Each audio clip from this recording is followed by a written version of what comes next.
Mario Vargas Llosa nos dio un discurso épico, retando al gobierno del Perú, indicando que éste ya había tomado partido, y también retando a Castillo, indicando que el ingreso de él a nuestra presidencia sería la renuncia y la muerte de la democracia. ¿Tú qué opinas? Déjanos tus comentarios después de ver este video. Déjale like si te gusta.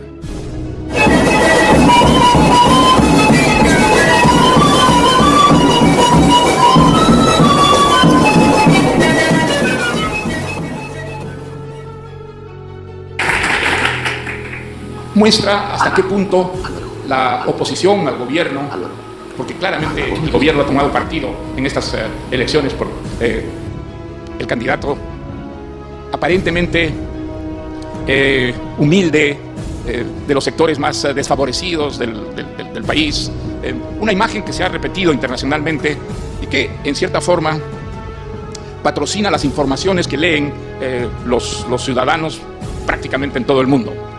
Sin embargo, es clarísimo que esta versión no es una versión exacta, que la versión exacta ustedes la acaban de oír, pero es una versión que desgraciadamente no llega a la prensa, a los grandes medios de comunicación, que de una manera perfectamente comprensible se han comprado a la figura de este maestro venido de los sectores más desfavorecidos y que de alguna manera representa al Perú pobre, al Perú marginal.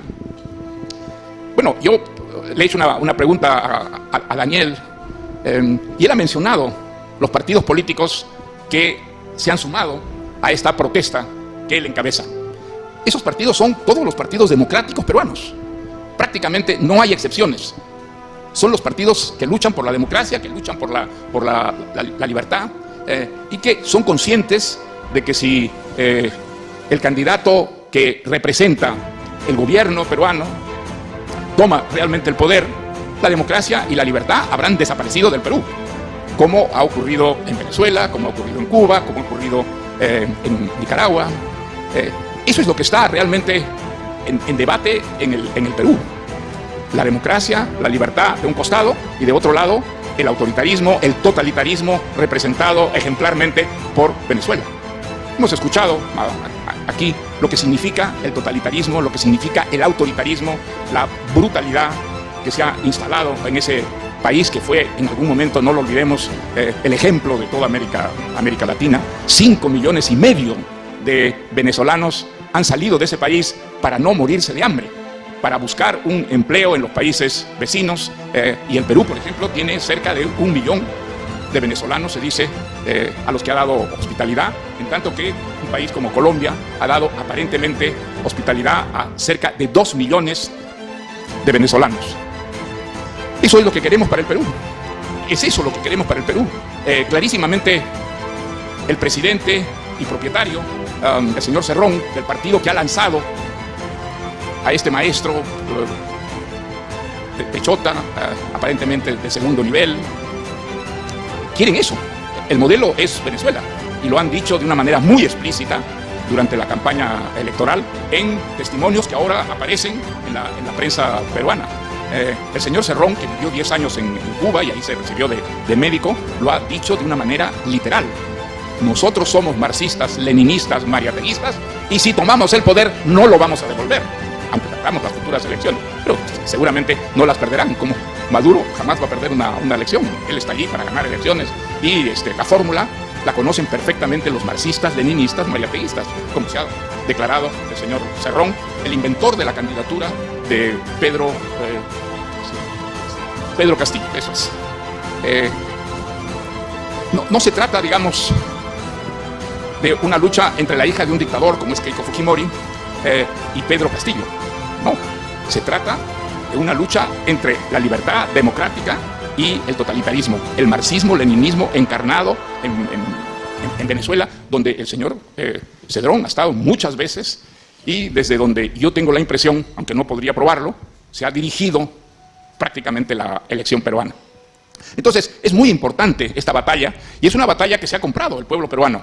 clarísimamente el pueblo peruano está movilizado de una manera que nos ha sorprendido a muchos peruanos. Está en la calle, está manifestando una y otra vez en favor de Keiko Fujimori, quien, hay que decirlo, ha cumplido con la parte que nosotros, antifujimoristas tradicionales, le exigíamos.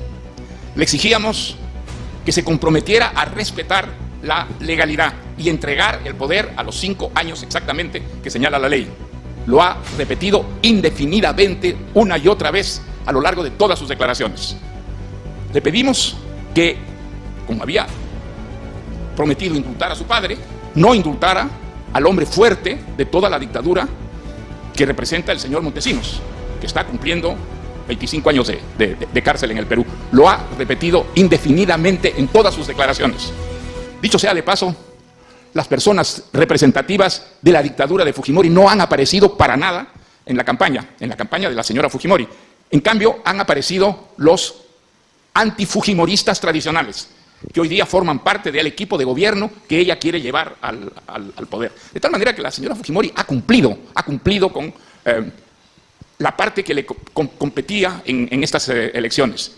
¿Por qué hemos elegido a Keiko Fujimori? Por una razón muy sencilla, porque ella fue elegida por el pueblo peruano en la primera vuelta como la representante opositora de Pedro Castillo. Bueno, entonces había que elegir, y yo creo que una gran mayoría de peruanos eligió a la señora Keiko Fujimori en contra de Pedro Castillo, porque Pedro Castillo representa la desaparición de la democracia y la desaparición de la libertad en el Perú. Vaya usted a saber cuándo volverían a haber elecciones realmente libres si con el modelo venezolano Pedro Castillo tomara realmente el poder. Ustedes han escuchado con lujo de detalles la explicación que nos ha dado el arquitecto y economista Daniel Córdoba. Creo que es una prueba contundente de que hay un favor que se manifiesta fundamentalmente en la segunda vuelta a favor de Pedro Castillo, y que, digamos, todo lo que se haga para frenar esa operación, que es una operación turbia, es una operación sedicente, es una operación que va en contra de la legalidad, en contra de la democracia, está perfectamente justificado. Creo que es una exposición que tiene el aval de todos los partidos democráticos peruanos, y que están contra él exclusivamente los partidos de carácter totalitario que quieren acabar con la libertad en el Perú. No lo vamos a permitir. El pueblo peruano está movilizado, y yo creo que el pueblo peruano ha mostrado justamente en estas semanas, en estos días, una vocación democrática que debe ser entendida y respetada por el resto del mundo. Perdón, no voy a repetir lo que ya hemos escuchado, no quiero solaparme con las exposiciones anteriores. Quizá lo que puedo es puntualizar, graficar un poco más el enorme peligro de que, convalidadas estas irregularidades en favor del señor Castillo, él sea proclamado y por tanto tome el gobierno el 28 de julio, que es cuando está prevista en la Constitución la transición al siguiente gobierno. Una pregunta esencial es, bueno, ¿qué pasa a partir del 28 de julio? Él nos lo ha dicho, lo acaba de repetir hace 3 o 4 días, lo había dicho sistemáticamente a lo largo de la campaña, formaba parte de su plan de gobierno, y lo acaba de repetir hace apenas 3 días, de manera que hay que tomarle la palabra. Él va a presentar en el Congreso peruano una propuesta de constitución de una asamblea constituyente. Es una figura que la Constitución peruana no contempla. Es una figura inconstitucional, ilegal, que situaría al presidente eventual fuera de la legalidad. ¿Por qué digo esto? Porque la Asamblea Constituyente forma el corazón de su propuesta política. Él quiere, inspirado en los ejemplos de Venezuela, de Bolivia, en su día de Ecuador y por supuesto también de Nicaragua, modificar el régimen peruano a través de una Asamblea Constituyente, que le permitiría 2 cosas.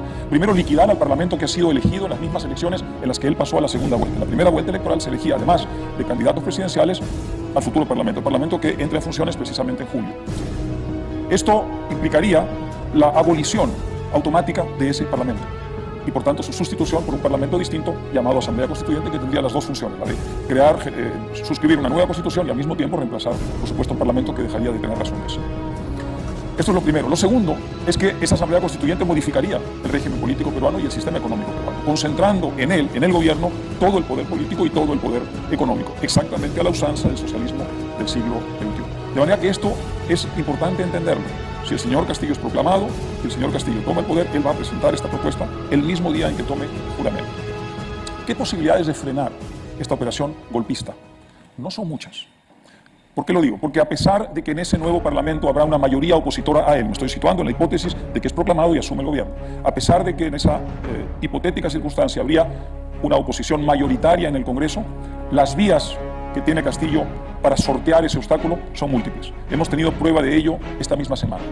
Esta misma semana, el Congreso saliente intentó, en cumplimiento de su mandato constitucional, elegir a los miembros del Tribunal Constitucional nuevos que deben reemplazar a aquellos cuyo mandato ha vencido. El Tribunal Constitucional, nada menos, ¿no es cierto? El tribunal que tiene la misión de decirnos qué cosa es y qué cosa no es constitucional. Muchos de esos miembros ya han visto su mandato vencerse, tienen que ser reemplazados, es el Congreso peruano quien los elige. El actual Congreso saliente quiso elegir a los nuevos miembros de ese tribunal y entonces se plantearon una serie de acciones legales, acciones de amparo, ante jueces de instancias menores al Tribunal Constitucional, que es el único tribunal que tiene la potestad de decir qué cosa es y qué cosa no es constitucional. Y entonces una jueza determinó que se paralizara toda deliberación en el Congreso para llegar a una votación con respecto a los nuevos miembros del Tribunal Constitucional.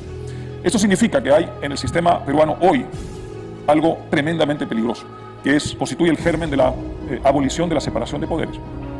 Una jueza de una instancia menor está hoy en condiciones de decirle al Congreso de la República: usted ya no puede legislar, usted ya no puede votar, usted ya no puede ejercer sus funciones. Esto ocurre antes de que el señor Castillo haya sido proclamado y asuma funciones. Me sitúo en la situación hipotética: el 28 de julio el señor Castillo presenta una asamblea constituyente inconstitucional, ilegal y golpista ante el Congreso peruano. El Congreso peruano le dice no, porque habrá una mayoría opositora en ese momento. ¿Qué cosa harán sus abogados? Inmediatamente plantear acciones ante jueces menores, que harán exactamente lo mismo. Si lo han hecho ahora, ¿cómo no lo van a hacer después, cuando ya esté en el poder? Es decir, jueces menores tendrán la potestad de abolir la independencia de poderes, la separación de poderes. Para no hablar del propio Tribunal Constitucional, donde, repito, hay muchos miembros cuyo mandato ya venció. Esos miembros tienen una espada de Damocles sobre la cabeza, por tanto, desde el punto de vista de su mandato. ¿Qué posibilidades de que ese Tribunal Constitucional declare que la Asamblea Constituyente que quiere instalar el señor Castillo y el señor Cerrón es inconstitucional? Yo creo que casi ninguna. Varios de los miembros del Tribunal Constitucional son simpatizantes hoy de esa opción política. De manera que estamos ante un escenario terrorífico, y es que a pesar de que los votantes mayoritariamente eligieron a un Congreso opositor al señor Castillo en la eventualidad de que sea proclamado, hay muchas fórmulas relativamente sencillas mediante las cuales el señor Castillo puede simplemente sortear ese obstáculo. ¿Qué cosa ocurrirá entonces en ese escenario? Quizá una parte de la prensa adoptará una postura crítica frente a ello, ya lo ha hecho y hay que agradecerlo. Sin embargo, la prensa está también bajo amenaza. Hace pocos días, el grupo de medios más importante del país, que es el Grupo El Comercio, que controla 2 canales de televisión, uno en señal abierta, otro por cable, y que tiene una serie de periódicos, sufrió un revés judicial muy significativo. Un grupo de periodistas vinculados al grupo La República había planteado hace mucho tiempo una acción para impedir que El Comercio comprara 2 periódicos no de gran circulación, uno de ellos con alguna circulación nacional más o menos significativa, pero no comparable a la que tienen medios superiores a ellos. Esa acción había quedado más o menos congelada, dormía el sueño de los justos allí a lo largo de mucho tiempo, y súbitamente, hace pocos días, la justicia falló en favor de quienes habían planteado la acción de declarar ilegal la compra por parte del Diario El Comercio de estos periódicos.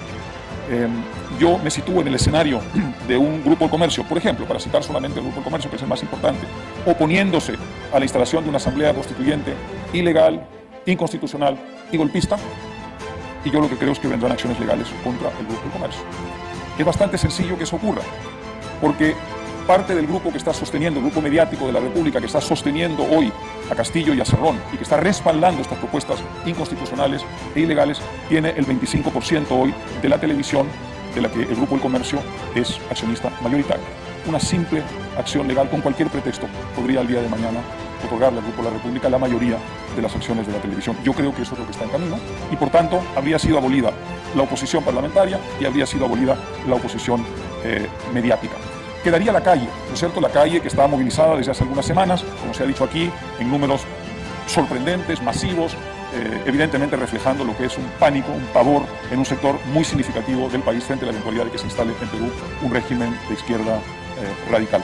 Lo que veríamos seguramente en ese escenario sería una persecución por la vía judicial, quizá también la vía policial represiva, pero sobre todo la vía judicial contra quienes fueran los líderes de esa movilización, de esa agitación popular. ¿Por qué? Porque en todas las instancias en las que quienes respaldan al señor Castillo y al señor Cerrón el día de hoy, en todas las instancias en las que han planteado acciones, en todas la resolución judicial ha ido en su favor. De manera que tenemos hoy un sistema de justicia que empieza a acomodarse al poder de turno, por razones que sería largo aquí profundizar y detallar, y que ofrecen pocas garantías a quienes el día de mañana, en la eventualidad de una presidencia del señor Castillo, tomen la calle y busquen maneras pacíficas y cívicas de resistencia popular. Por tanto, para terminar, estamos ante un riesgo extraordinariamente grave para la democracia peruana. El señor Castillo tiene la intención de instalar un régimen semejante al de los países, muchos de ellos representados aquí, que hoy representan la barbarie en América Latina. Dependerá de la capacidad de resistencia de los demócratas del Perú que eso lo logre o no lo logre. Muchas gracias. Muchas gracias, Álvaro. Muchas gracias.